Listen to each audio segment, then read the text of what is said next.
next month, and they're all going to graduates. Give our Graduates, GoFundMe for one of our graduates. Graduates. Thank you. I was like, there's a word. I'm just not finding it. Hey yogis, Mia and Adrienne here. We have a super amazing interview for you today. We traveled up to Austin, Texas, went to this Austin Central Library and met up with Ashley Weber, host of the Yoga and podcast, as well as just a super funny human being.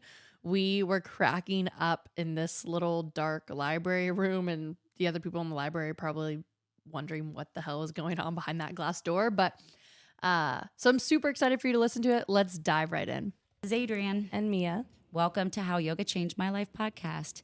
Today we are up in Austin. We did a little relocation of the podcast to the Austin Central Library, which actually is a beautiful space. And we are here with the lovely Ashley Weber. How are you, Ashley? I'm good. I'm so glad to be here. Thank you for having me on. Thank you for coming. So Ashley reached out to us, and she has her own podcast called Yoga and ... And I'm so excited that we get to talk to her today and hear her yoga origin story. So Mia, you want to take it off? Sure. Great. I think Adrienne teed us up perfectly. Tell us, let's actually start with you. Tell us about yourself, Ashley. Oh. Well, I'm a 37-year-old cat mama who loves to teach yoga, Pilates, and meditation. I've done that my whole adult career. I feel like I was meant to be a teacher. I'm a seeker. I'm a spiritual being having a human experience. There you go. I love it. I love it. That's perfect. So obviously we know a teensy bit, your whole adult career, yoga, meditation, Pilates, but what's your origin story for yoga? How'd you get into it? How'd you find it? Well, I was always a Pilates instructor before anything else. I got certified when I was 20, and my acupuncturist actually told me, hey, you need to go to yoga, that your nervous system sucks, basically. But I'm like, I do Pilates. I don't see what the big deal is. And to be frank, there was a lot of resistance getting into yoga because my younger self was definitely more like a know-it-all, like I know everything. And so to be vulnerable in that way, like it's mind, body, it's same but different. You know, in yoga, you're holding postures, you're standing. Pilates, you're not doing that, right? So my first yoga class, I was like a baby giraffe being born. Like it was so awkward. I know that feeling. And it was, you know, my ego suffered, in my early 20s. So I was like, I'm not going back. But clearly it got me, so. So before you said you got your Pilates certification when you were 20 years old. So what's like previously, like what was your first experience with fitness or with Pilates or with yoga? Like the first time you had a yoga class or experienced a yoga pose? Ooh, well, I'll mention kind of the motive for wanting to even start in mind-body practices, and then I'll mention specifically my first yoga class. Okay. So when I was really young, I was a teenager. My mom took me to like a Pilates class, like a mat class. I lived in the country. I lived in Lampasas, Texas, and there was like a Central Texas college. There was a college next to it that had adult vocational classes, and we would roll around the floor, do a bunch of Pilates mat work. That reminded me of ballet. I love ballet. I was not a fitness kid. I was that kid who was in soccer afraid of the ball. Like I was never competitive. So I never had a relationship with movement at that point, but that Pilates class really something clicked, right? And so then I moved to Austin from the country to get certified, and then I kept noticing, Pilates is great, but like there's a lot of stretches that my clients need that I don't know, and specifically mat stretches. So that piqued my interest in wanting to learn about yoga, and then my acupuncturist encouraging me. I was like, there's a reason why like so many people resonate with yoga. I want to figure out what that is. So my first yoga class, like I mentioned, it was really awkward. Like I just didn't know what the hell I was doing, and were you in high school when that happened, or were you older? I was older. I was already quote unquote an adult. Right, I was like 25. What I couldn't even tie my shoes at 25. You know what I mean? But But yeah, so here's what I didn't like about my first yoga class. Oh, I is love this. Tell me more. Well, I'm a skeptic. I was a non-believer, like spiritual. I was like not spiritual when I was that age. And I'm like, they're alming, but no one's telling me why they're alming. They're just expecting me to alm, like mindlessly obey. And so I would never alm when I would go to. So I went to like a handful of classes. I wouldn't alm. I would judge the hell out of why they're not telling me like why we're alming, But there was something about yoga that I knew people loved it.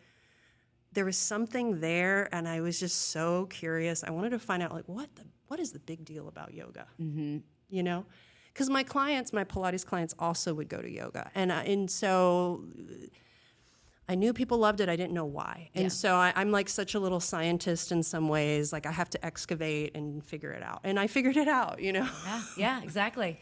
And when did you figure it out? What was that switch for you? Ooh, no one's ever asked me that. Okay. Oh, well, there's been a lot of layers. For me, this is a little bit dark, but It's okay. We love dark. I'm an introvert through and through. I'm a Virgo. There's like the hermit card associated with that sign. I can be a bit of a hermit. And honestly, when I'd go to yoga classes, we would check in and they would ask me how I was doing. They'd ask me how I'm feeling. And when you're, a single girl alone, sometimes you go days without anyone asking you specifically that. Yeah. And so it was a sense of care. It was a sense of community. It was a sense of someone holding space for you. I went around holding space for everyone all day in my profession in Pilates. So having someone hold space for me just was so healing and important. So that was like stage one. And then stage two, I took a mentorship program, and everyone in that program was an empath. I had no idea I was one at that time, and I found out. And I didn't know that I was an emotional sponge. And when I get done with work, I would just like be basically dead on the couch, unable to do anything. I just thought that's what everyone did after work. Yeah. I didn't realize how unhealthy it was. So yoga has always been this pathway for me. I think for a lot of people, perhaps it's a pathway of self-knowing, self-discovering, and that has been my pathway. And it's been really accessible to me. I live in the Austin area. The yoga community is alive and well here. Very wide. It's not hard to find a class. Yeah.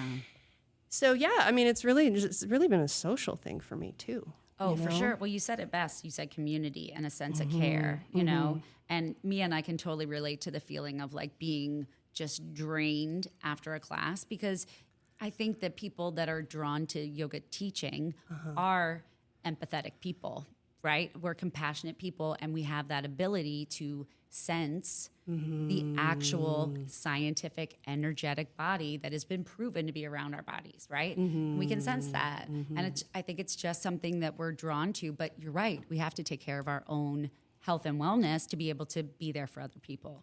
Yeah, and I'm so glad y'all can relate to that, because I thought I was such a weirdo. I thought I was the only one who had that problem. And then, as I get to know more people within this yoga community, it's so validating to know, like, oh, you're a little bit sensitive? I'm a little bit sensitive. I was told my whole upbringing being sensitive was a bad thing. Oh, yes. Now it's my superpower. So it's just been so healing to be around like-minded people in that way. And out of curiosity, did you ever, or, are you in the process of figuring out, right? Or a balance? Like, have you ever figured out how to not be drained at the end of the day, like that sponge that needs a wringing out on the couch? What has that looked like for you? Oh, my journey with that has been, there's been therapy, there's been a lot of self-exploration, a lot of self-help books. But the big thing is, so I know this about myself. I receive value from being the space holder, the people pleaser. The helper. The helper. I receive so much value from that. Or that was how I earned my value in my family dynamic, my upbringing.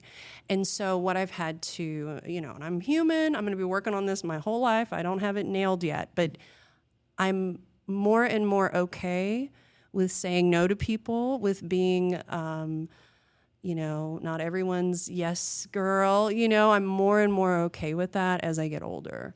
And the wisdom of saying no, you're creating space for something better to come, but you have to keep the faith that it will, right? And so I say no all the time to things because it's about discernment, So that discernment is what. And I mean, honestly, being a student, I have to have someone hold space for me when I go for stints where I'm not being a student. Oof. It's bad. It's yeah, bad. It's bad. No, I know. And it's interesting you said that too, like about holding space for yourself, right? And learning how to do that as a yoga teacher, as a Pilates teacher, as any educator, right? Learning that and not taking on the feelings of other people. That was one thing over COVID when my family moved from Chicago to San Antonio right at the beginning of COVID. And we also were part of opening a studio at the same time in San Antonio. Oh my gosh. So getting there, getting that all situated and all that stuff, like I felt really like heavy energy. And then we would meet people over the years that come in and they're like, oh, my husband just died. I just found out that I'm pregnant. Or you get a lot of people, they know you're not their therapist, but they feel safe talking, right? Which is rare. Rare, right. And sharing with you. And so I actually went and got my death doula certification because I felt like I needed to understand the grieving process, the dying process, like just as an educating. How to hold that trauma. Yeah, because I just felt so heavy and so horrible after I would leave and felt like, did I say the right thing? Did I do the right thing? And just worrying about the space that I left that person in. So yeah, it was an incredible experience. I highly, highly recommend doing it if you're ever interested in it. I mean, we all should know about death. Yeah.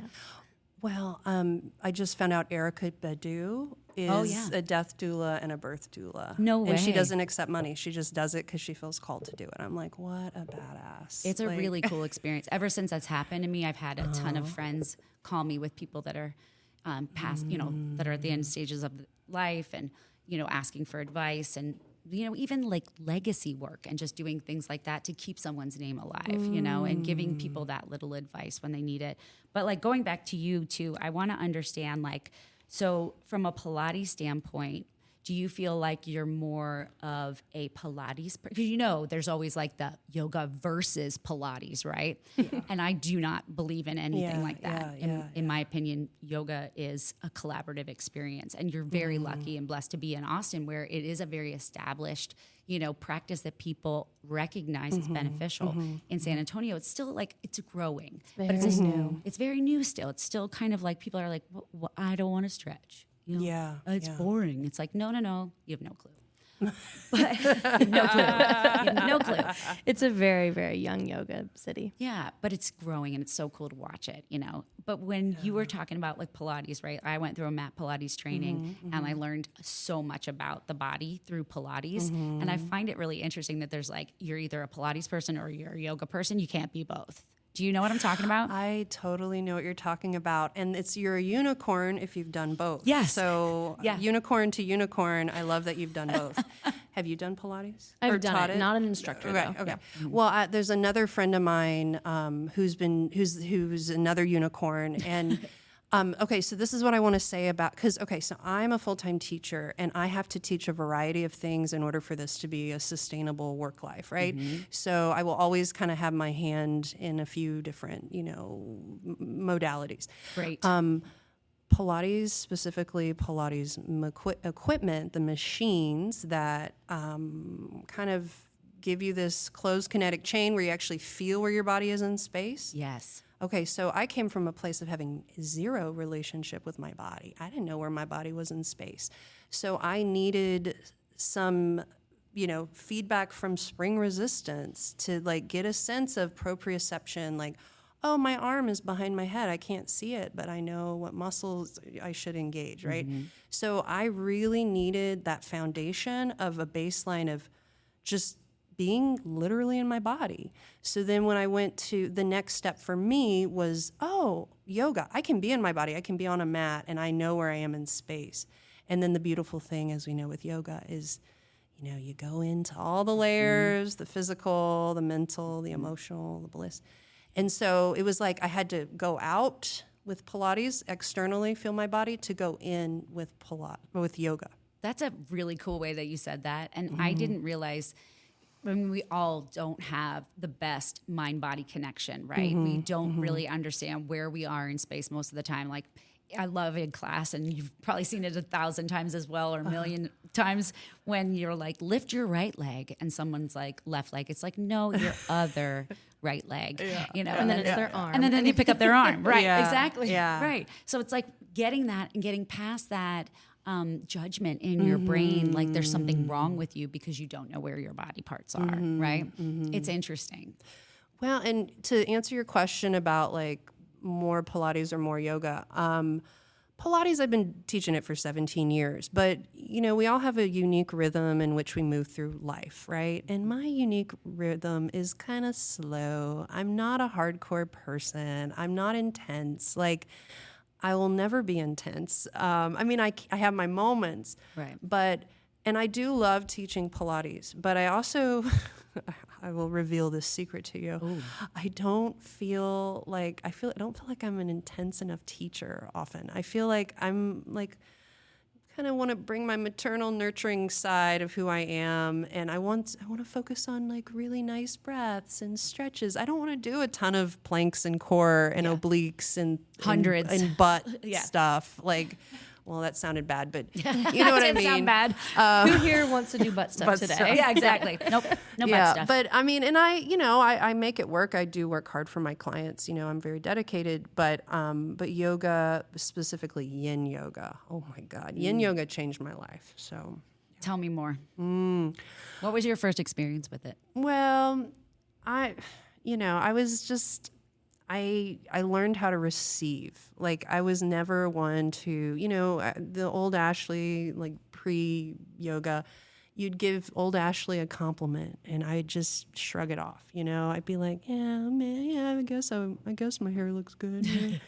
And, Yin yoga, growing up in this American Western culture, like, we're never encouraged to slow down. I never was, we're never encouraged to go inward and stop and be still. Like, stillness was like the worst thing ever. Absolutely. And so it was so profound. It reached me in a point in my life. I was probably burnt out during this part of my life as I was finding Yin yoga. And my Yin yoga teacher was like, hey, you can do less and receive more. Yeah. And if you want to take a nap on your mat, you can do that. And I'm like, what? Are we allowed to let people do that?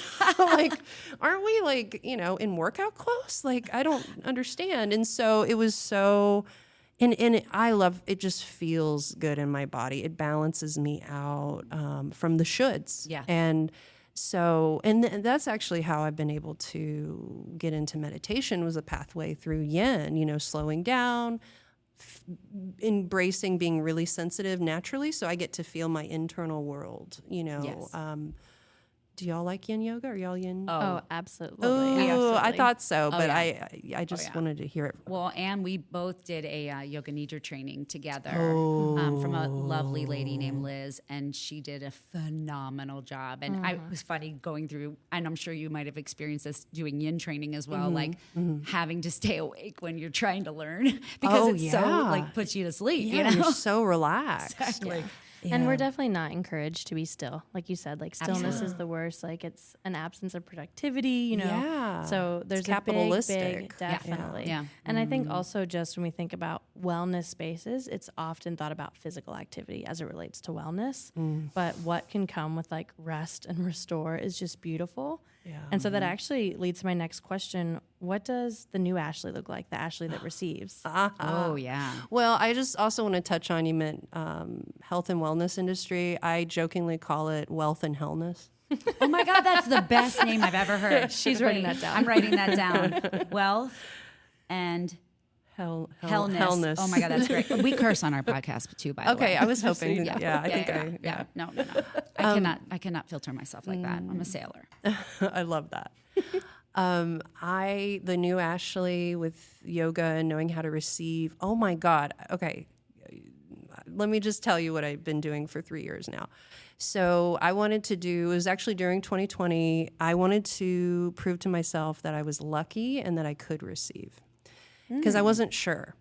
And obviously 2020 happened, very devastating and very root chakra, like jarring, right? Yes. Very ungrounded. No money. How am I going to pay? Like so many people.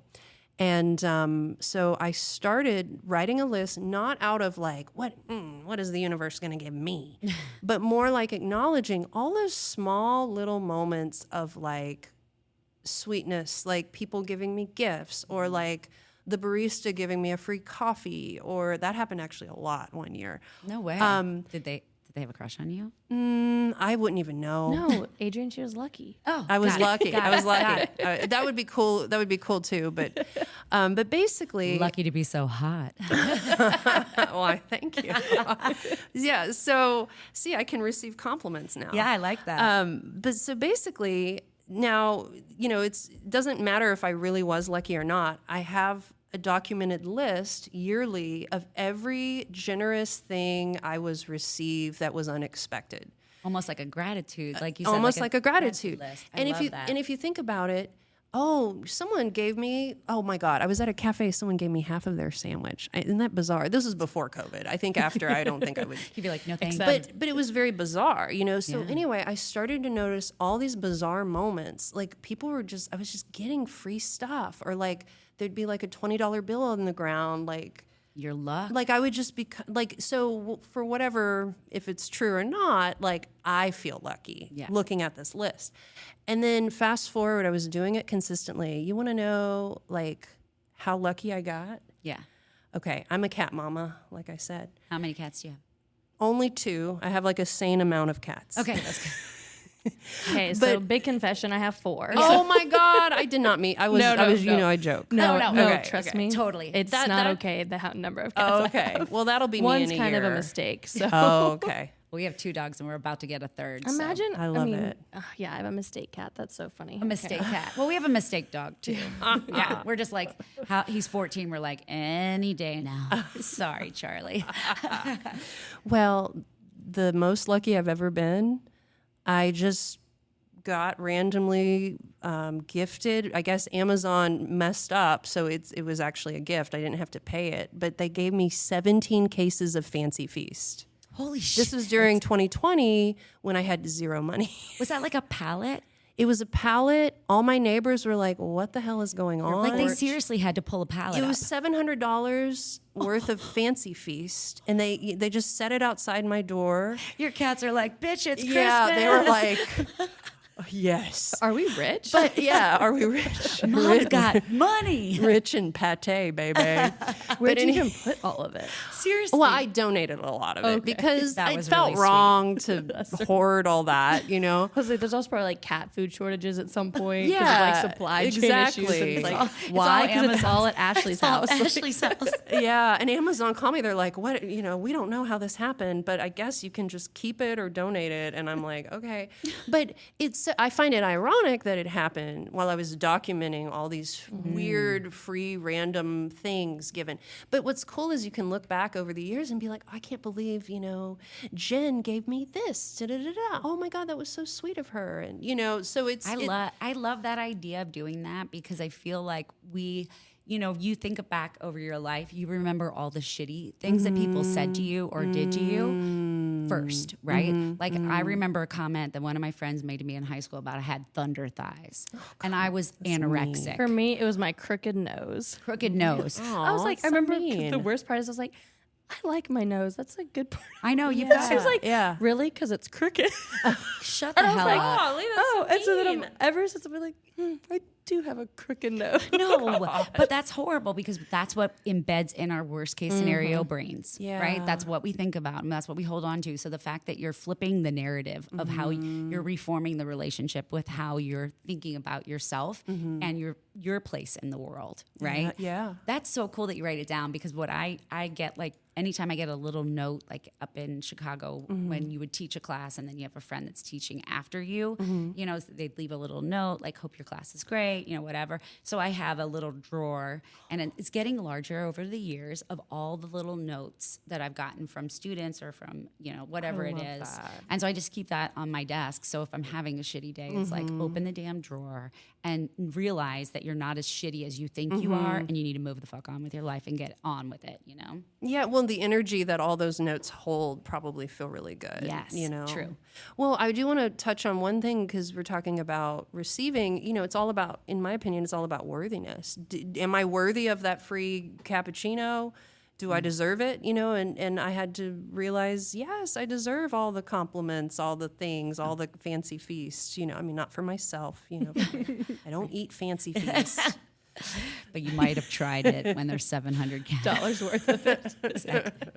Ooh, it's quite fancy. Even I would for have humans. I would have loved to have been your neighbor when that shit showed up on your front porch. Just be like, oh, she's single and she's got a pallet of cat food. Pallets. I'm also Yeah. just imagining it like those videos where you open a door and it's all snow. It's like you open it and you just hit all cat food. Yeah, You know, exactly. like that's It was the like you were there. vision. Yeah.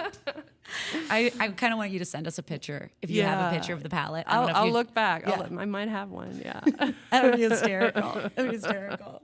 So I wanted to ask you really quickly too. So we talked about like, hey, you know, you went into yoga class, not a great experience, you know, kind of figuring things out, feeling like I didn't know my body well enough.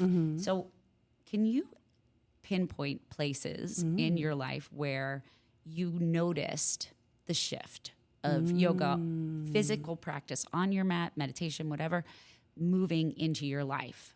Like I noticed when I went through teacher training that I was speaking clearer to my kids because I was cueing them actively to do things. You know, sit down, reach your arms up, grab the paper towel holder, grab this, and clean the countertop. You know, it's like everything got clearer. So I noticed that it was bleeding in, rippling into my life.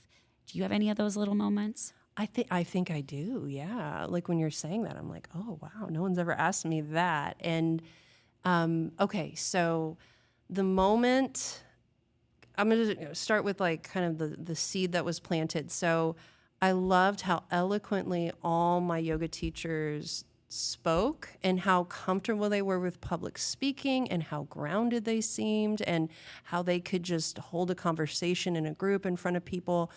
And even though I had been a Pilates teacher for a while, keep in mind that was mostly one-on-one or small groups. It was never Very a group small, of 20. So there was a public speaking part of me that was very afraid as I was considering yoga teacher training, but not sure. But I knew I wanted whatever they had, right? And so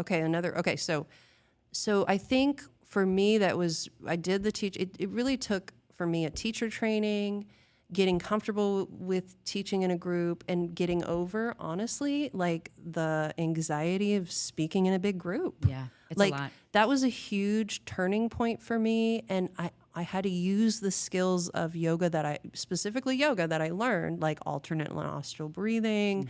I had to, you know, when you're standing, unlock my knees so I'd feel the ground, lift up, connect to source, like call on my spirit guides, you know, like, you know, I had to really own like, oh, you're bad at public speaking. So like, let's use that yoga to like work on it, you know, Pull it and out of pull you. it out. And then the other profound moment, and this is like me after I was certified, and it took a lot of time. I had a regular yoga practice. I had yoga friends. Literally, energetically, I had walls on my heart. I was very hardened. Yeah. And Protective mode, right? very protective, yeah. And I remember one day I was out at this creek and I could just feel the walls. Like I only had like 2 walls on the back of my heart. I know this is real woo-woo, but No, it's not. But I remember like just saying, I want these to come off. And like, I think within a week I could just start to feel a shift. And I think more than anything, you know, in my yoga teacher training, they asked, what do you want to get from this training? What one word? And mine was expansion. And boy, did it deliver. So it wasn't really any one moment. It wasn't really like, it was like processes of moments. Yes. And I mean, gives me tricep chills, like to reflect and look back. Cause I've never really like sat down and talked to anyone about that. That's really cool though. But it's like sometimes you don't recognize it in the moment that it's happening, but you recognize it years later when you look back and you're like, God, I was such an asshole, you know? But then yoga made me more patient. It made me more open to listen, you know? And what you're talking about, public speaking, you know, for me, I worked in the beer industry before I became a yoga teacher. So speaking publicly was fine for me because it was in a work environment. But when I had to get up in teacher training and teach for the first time, I started crying. And I got so mad at myself. I was like, what the fuck is wrong with you? You can talk in a room full of hundreds of people. Like, why is this bothering you? But it was because it was me. It wasn't the stuff. It wasn't the beer. It wasn't the sales. It was me speaking and trying to hold space and help other people alleviate their own suffering, right? Co-create this experience with them so that they feel not judged and that they, you know, language to me is super important. The way that you speak to your, your students and being able to say to them, you know, I kind of, it might be like a little kind of itchy issue with a lot of yoga teachers right now, but I believe in action-oriented cueing and saying things like, reach your arms up, right? In the industry, we hear a lot of lifting the fingers. It's like, well, whose fingers? Where the fuck are these fingers coming from? Right? Like, it's yours, right? And if I say lift your fingers up, then it's different than if I say, like, maybe you can try to lifting the fingers off the mat. And it's like, wait, who are you talking to? And now I get pissed because I'm like, what if I can't do it? Now I'm a loser. So I feel like the less is more, right? Oh, Ninja I style. agree. So when you first taught your first yoga class, was it like mine, like a total shit show? Well, thank you I thought I blocked that from my memory. So thank you for jogging. Yeah, sorry. Good luck. No, it was so, you know, to be frank, there was a lot of ego when I was like in my mid-20s. I mean, I don't think I've met a kid in their mid-20s that doesn't have a little bit of that. So I'm like reflecting and I'm like, ooh, like that emoji where their teeth are like, oh. Yeah. But I think for my I had to practice teach. Okay, so the feedback I got when I was practice teaching amongst like people, mind you, that I've already taught Pilates, I was then teaching them yoga like on the side, like because you have to get a few teaching hours under your belt. And I was a different person when I would teach yoga, and they, you know, the feedback I got was like, oh my God, you need more confidence. And I was like, oh, that's so painful. Oh, that to hurts hear. my stomach. My stomach just dropped. Yeah. But you know what? The truth hurts, but they were right. And I did, eventually get more confidence. But yeah, I mean, that was really rough. Yeah, I mean, I was nervous. Yeah, I just remember being nervous, and because I was nervous, that felt like a shit show. Yeah. So I probably cried after. Yeah, I'm like a cry in silent, like in my little corner in my room. Exactly. I won't like cry in front of people. You'll hold it until you get out. Yeah. When you were talking about, oh man, I think I just lost my train of thought too. It was a really good question about, oh yes. So you were talking about like getting confident and like public speaking, getting in front of a group of people and speaking. So when I went through teacher training and when I teach teachers now, I try my best to give them like rituals, like little things that they can do before they go in to teach. I had a teacher friend a while back that said she does a power pose before she goes into the studio and like just stands there like Superwoman for a second and kind of takes a deep breath in and out. I've got my students that I mentor, I make them mala bracelets with their other teachers, you know, stones for their birthdays on it, little things. But what my ritual is I wash my hands and I wash my feet before I go in and after I leave so that I kind of, it's like a cleansing of like, I'm not bringing anything into the space and I'm not taking anything with me. Do you have any of those things that you find that you do? Yeah, so I actually do that. I do the hand washing after. So I like wash myself, you know, from that. Yeah. I do just such an earth sign. Oh my God. So I have a tendency of like not breathing when I'm like, okay, I'm getting ready for class. I'm going to just not breathe. And so I deliberately, it's so simple, but I deliberately take deep breaths. I deliberately feel the ground. Either I sit on the ground or I have my feet on the ground. But then the big thing I do is I learned how to do this. This really cool woman who's like in her 70s, who's like a mother to me, taught me this. She's like in the metaphysical world. Is it her? Maybe. Now you're like, I'm going to give her credit. Yeah. I'll usually, like in a class, I'll center the group. We have our eyes closed or soft gaze. And then I'll as we're finishing our alms or as we're finishing our exhales or whatever, I tap my heart 3 times, and then I tap the crown of my head 3 times because I want to speak from my heart, and then I want to connect to source. You know, I want like something bigger than myself to help hold space. And then I work with the Divine Mother, which is that's like kind of one of my, go-tos is like I call in the Divine Mother for whatever it's worth. Right. I love that. You need to have something to hold on to, something, you have to have that kind of little anchor within you that it's not like you have to pull it from someplace else and attach it or Velcro it to yourself. It's like you have it within you. It's just blowing out the bullshit. And then wouldn't you think like what the biggest, most profound shift with yoga is dropping from my head down into my heart. Like that has been the biggest shift for me because when I was in my head all the time, I was just so anxious and so judgmental of myself, stories about not being worthy, like, the hamster wheel. Yep. And so I think like this tapping on my heart is that reminder of like, oh yeah, yoga taught you to like drop down in your heart. So let's just use that. That's a really cool tactical way, or is that right? Yeah. Tactical? Sounded weird. Tactile. That's it. Tactical is like if I'm in the army and I'm maybe. Going, like, good point. Yeah.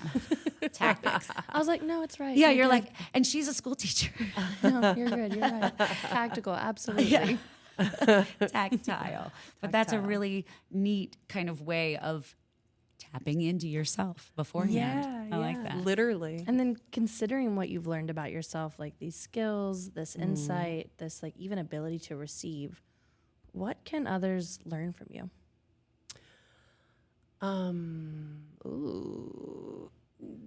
Well, that's because I'm a teacher. So I guess whatever it is that they want to learn that's in the realm of yoga, Pilates, and meditation, I feel like I have a variety.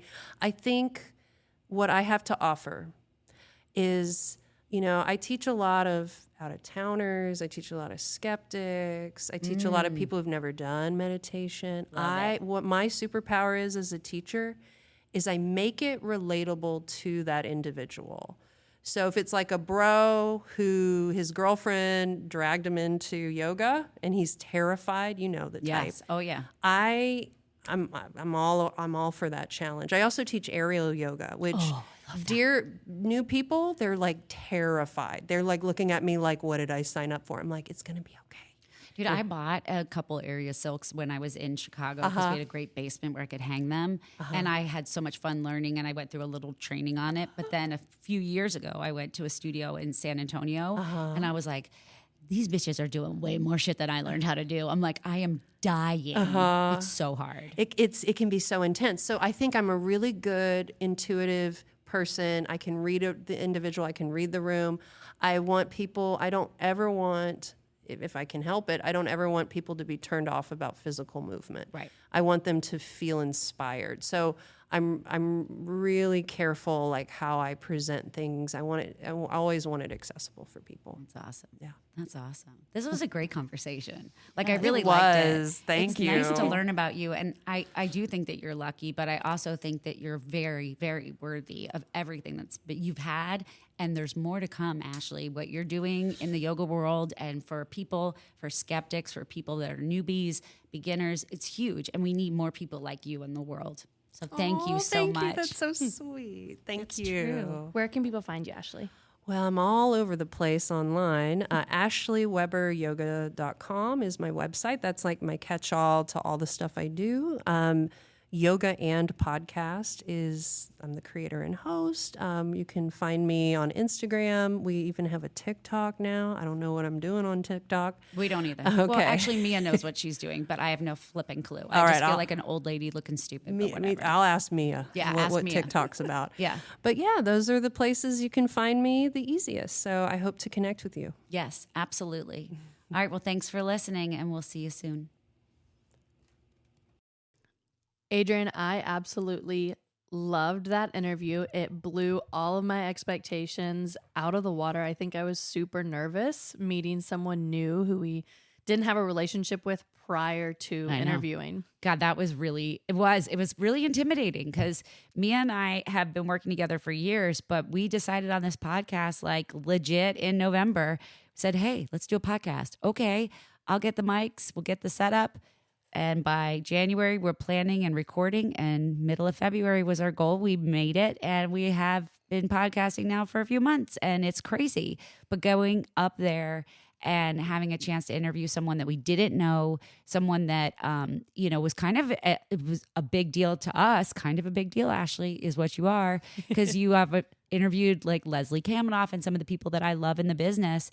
And for you to be willing participant in a brand new podcast to tell your yoga origin story was just wonderful. Mm-hmm. The library was a beautiful setup. So all you podcasters out there, make sure you check out your local library for free space rentals because it actually works really well. Ashley was just funny and lovely and very open. I felt like she was a sister from another mister, like I've known her for a long time. Yeah, I was going to say, I think it just blows me away every time the way yoga has an impact on people and touches people in unique ways, right? In different ways. Mm-hmm. But every time it moves me. Yeah. Every time I just feel gratitude for this practice and the way that it carries us. Mm-hmm. And I think gratitude's a great word to describe Ashley's story, right? This idea of being open and receiving what is ours, right? Yeah. It's already ours. Like so many of these things that are coming our way are meant for us, but we're closed off to it. Yes, big time. Well, and if you think about it from Ashley's perspective too, is like she said, to slow down and to have the ability to receive, right? You have the ability to receive and you're worthy of receiving it. And for all of us, we're always saying, I'm not good enough. I'm not smart enough. I'm not pretty enough. I'm not talented enough. But why are we comparing ourselves to other people when we should be diving deep inside to see what are we really amazing at? What is our gifts instead of thinking that everyone else knows us better than we know ourselves? Right. I think it's a self-preservation thing as well. When stepping into your gift, stepping into your path or your truth can be really intimidating because it might not be what's traditional or what's expected of you. True. And so you close yourself off because you want to stay with what is certain. You want to stay with what has a stable income. You want to stay with the health benefits, right? Yeah. When I think about especially yoga, right? Oh, yeah. If you are stepping into teaching yoga full time, that can be very intimidating. It's probably not what you expected for yourself growing up. It's probably not what your parents expected for you growing up. True. It's not what your neighbor's going to expect you to say when you say, what do you do full time? Yeah. And they might even like have a little pity for you because like, there's not the health benefits. Nope. There's not the sustainability of other careers. And so I think also you close yourself off to your gifts or you close yourself off to your passions because those things don't seem certain. But the truth is when you step into your truth, when you step into your dharma is what we call it, right? Then so much else will follow. And I'm a really big believer that if what you have to offer is genuine and it's true, then it is going to land and resonate with someone else. And so much will snowball off that. Absolutely. And how interesting it too, like she is talking about how when she went through teacher training, like right before she went through teacher training, actually, she's talking about how, this feeling of fear of public speaking, right? And like that she was intimidated to do that. And that yoga helped her kind of gain that foundation, but it wasn't the yoga itself. It was her. It was her saying like, I can do this. I can talk in front of one person teaching Pilates. I can teach in front of 20 people teaching yoga, and it is that vulnerability. It is stepping into a place where you're kind of showing your uniqueness. You're showing your colors, right? Like who you're made of. And for me, I've always kind of lived myself like that. Like I've always just been like, this is who I am. Love me or leave me. And it hurts when they leave and it's great when they love and they stay, but you have to be able to be content with yourself. So like the theme that you had talked about of gratitude, right? And getting into Santosha, which is one of the niyamas of the yamas and the niyamas. So think about it like this. Your niyamas are kind of your path to a positive relationship within yourself, right? How do you look at yourself? How do you analyze yourself? How do you show up? The other piece of it is the yamas, which is your representation in the outside world. How do you show up for others? So niyama of Santosha is contentment. And that is a very powerful word, right? I used to think content was a negative. I'm just content. What does that mean? You're not happy or you're sad? I'm okay with what it is, right? Like Yeah. it's almost like giving up. Yeah, it's like what does that mean? Like, are you happy? What does that mean? But when you really dive into it and you look at it, and I think you and I talked about this before, was, all the things that you want, that you think that you need, or that you think that you desire because someone else has it, or that's the way you were taught growing up that everyone should have this ability or gift or whatever, instead of just seeing like, hey, I have all of this other stuff, right? And this other stuff is what makes me so amazing, and why we don't hold ourselves accountable to being content with the fact that we are our own selves amazing. Right, right. And if you're starting to wonder like, well, how do I go about practicing contentment? The first thing to know is just don't beat yourself up, right? Like I think it's really natural for our mind and our thoughts to go so many other places. We have something like 70,000 unique or individual thoughts every single day. And so your mind is going to drift. Your mind has this ability to be in the past, the present, and the future. But that sense of contentment is going to come from the present moment. So there is this need for mindfulness, to be mindful of where you're at in this exact moment. And maybe you take a moment right now and consider, where am I? What am I doing? What is everything that has already worked out right for me? For me to be right here in this moment, for me to get to this point in my day, what has everything that has happened that's gone right for me? And that in itself is practicing mindfulness. It's practicing contentment. It's a super small thing.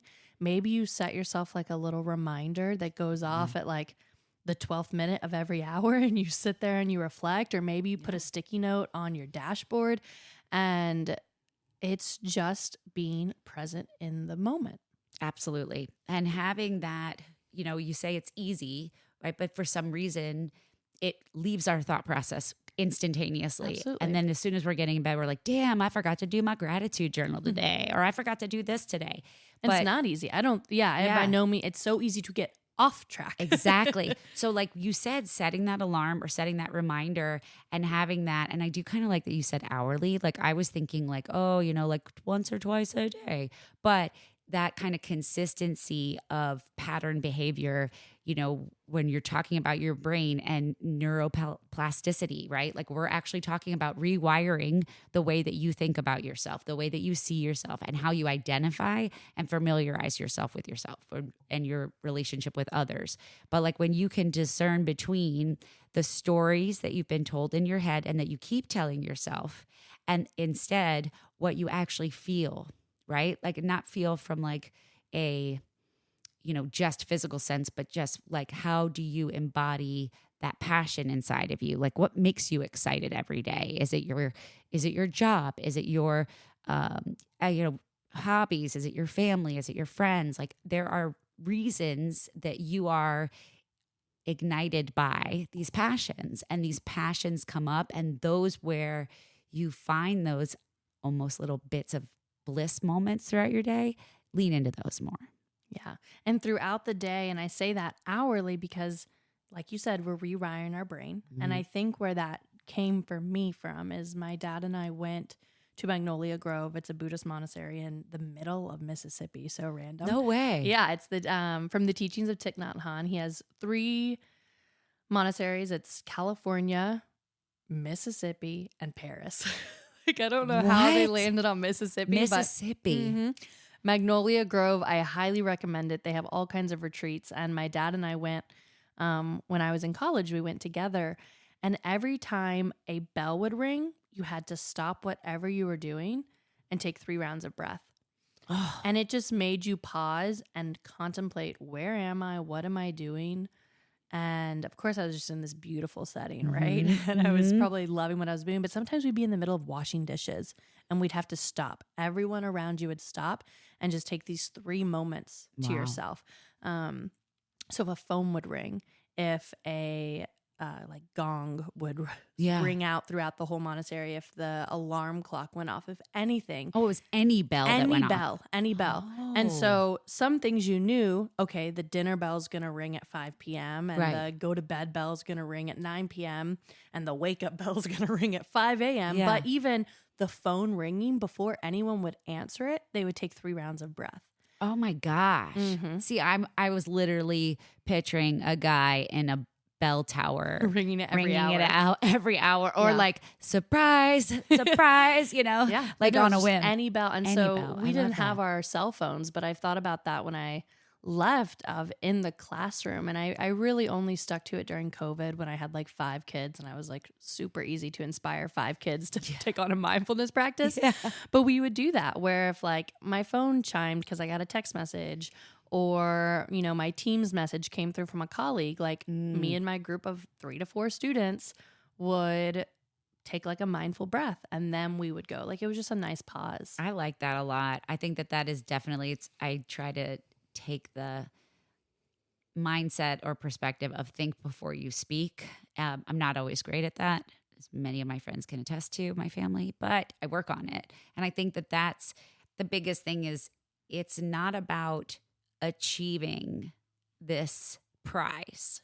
This is about a daily kind of regulation of your nervous system, right? So it's the same way that you keep engine oil and gas in your car, the same thing, like you have to keep a maintenance of what's going on. And your brain can get all jacked up on all these other ideas, thoughts, and interests. And as people, we're humans, are natural storytellers. We tell ourselves stories all the time. When I look at new bodies that come into my yoga classes and I look at them and I'm excited to have them in class and see them move. And when they say, oh, well, I can't touch my toes, I'm not limber enough, I'm not flexible enough, or I can't bend my hip that way because I have arthritis. It's like, yeah, you're telling yourselves all these stories. Yes. There's stuff about what doctors say, right? Remember, we're not doctors, we're just yogi podcasters. But at the end of the day, when you're talking about your body, it's why do we have such limitations and self-doubting beliefs about ourselves? Why can't we just show up and be like, let's see what happens, And our abilities and our confidence. Everything. And how we just show up in the world. Yeah. Absolutely. Yeah. And I think contentment, is not being unhappy or not being neutral. It's about recognizing all around you. And inside you. What is. Yeah. Instead of what you think maybe, was, before, could be, should be, I'll be happier when this happens. Like, stop with the limiting bullshit and just sit, like you said, and just take a few breaths. And I loved her story about how she took her list, right? And she's got her small little mementos and gifts. And she also has, what was it? A pallet of cat food, like 17,000 cans of Fancy Feast, something like that.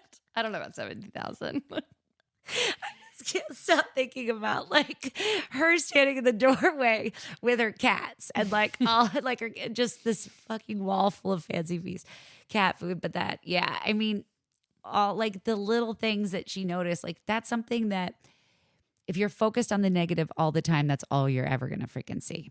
You know, it's 100% true that you'll see what you want to see. Have you ever done this as a game, like with yourself? It's kind of a little mind fuckery, but it's kind of neat to do it. Is if you go to a mirror and you look at yourself in the mirror, but you first, before you look in your mirror, you stand in front of the mirror, close your eyes, and you start to think really beautiful thoughts about yourself. Like, oh, I'm having a great hair day. You can't see my side sleeping wrinkles on my face. Like I don't have, all of the furrow brow. And I start thinking really positive thoughts about myself. Then I open my eyes and I'll see that. But if you start and try it the other way, close your eyes and just think, oh my gosh, my cheeks are so fat.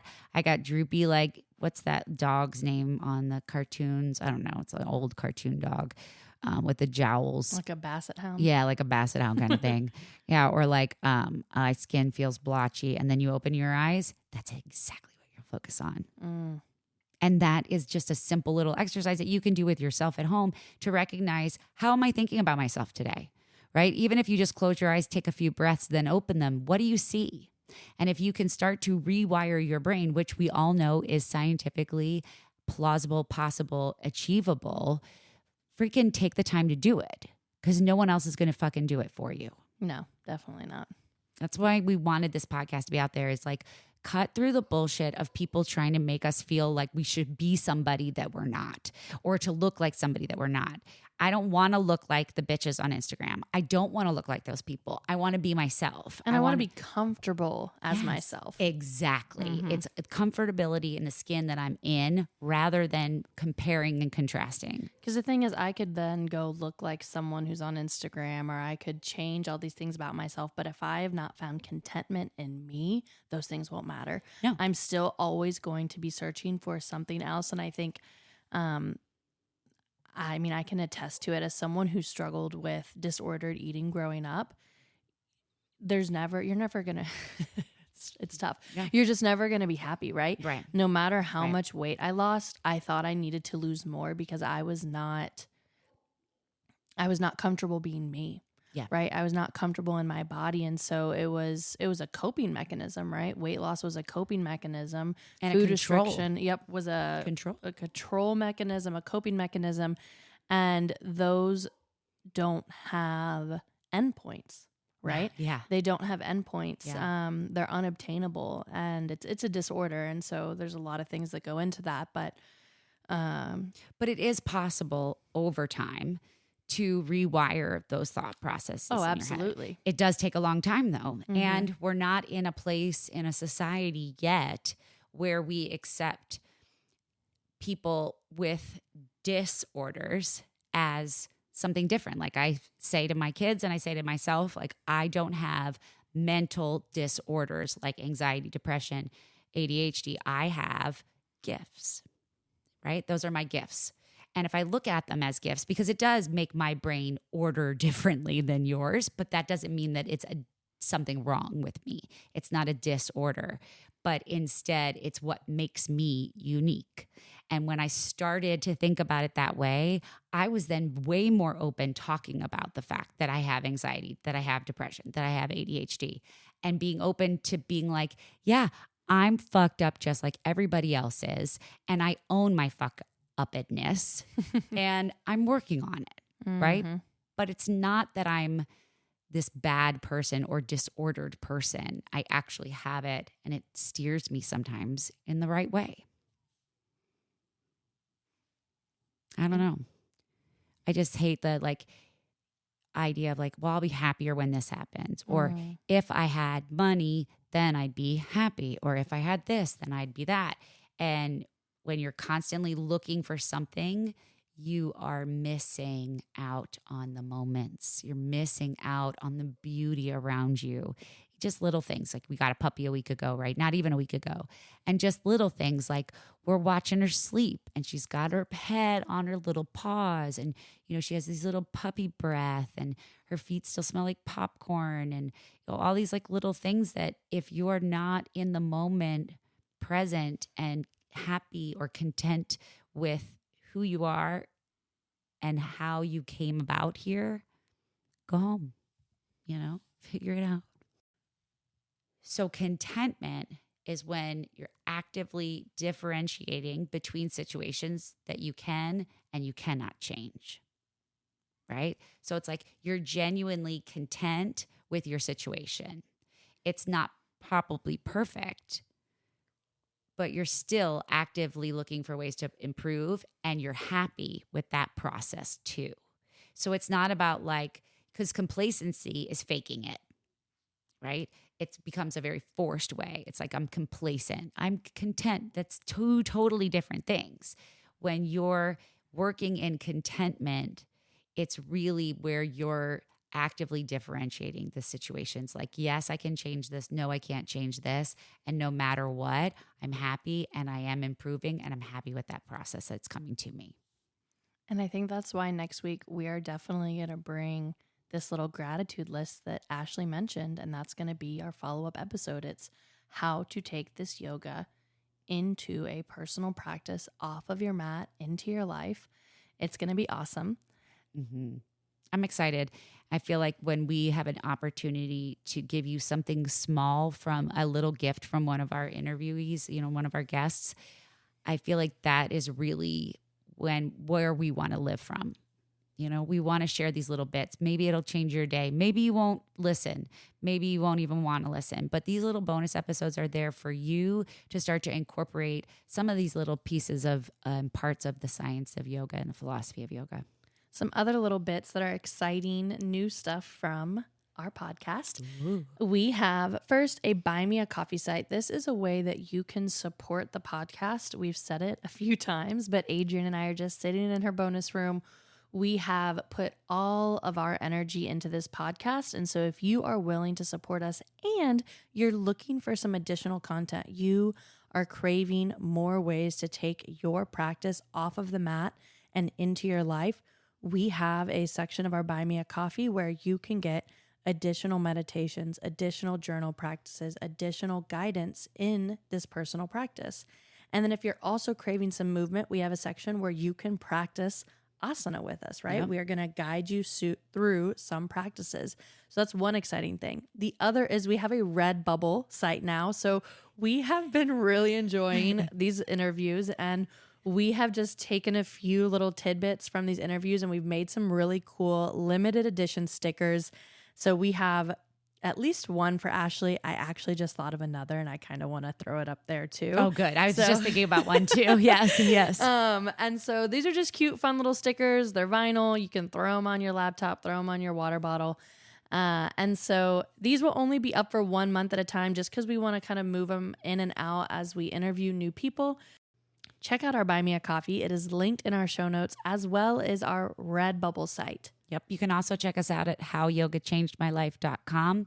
Follow us, email us. We want to hear stories from you too. Send us, even if it's a short story, maybe it's something funny that happened in yoga class or your most embarrassing moment or anything like that. Share with us a little bit about your practice. This has been a really fun way to get to know people on a very deep level very quickly. And I hope that you guys are enjoying it. So don't forget to leave us a review on Apple Podcasts and follow our show wherever you get your podcasts. Have a lovely day. We'll see you on the flip side. Bye. Something like advice for her family. Yeah, right? Yeah. When you go back to school,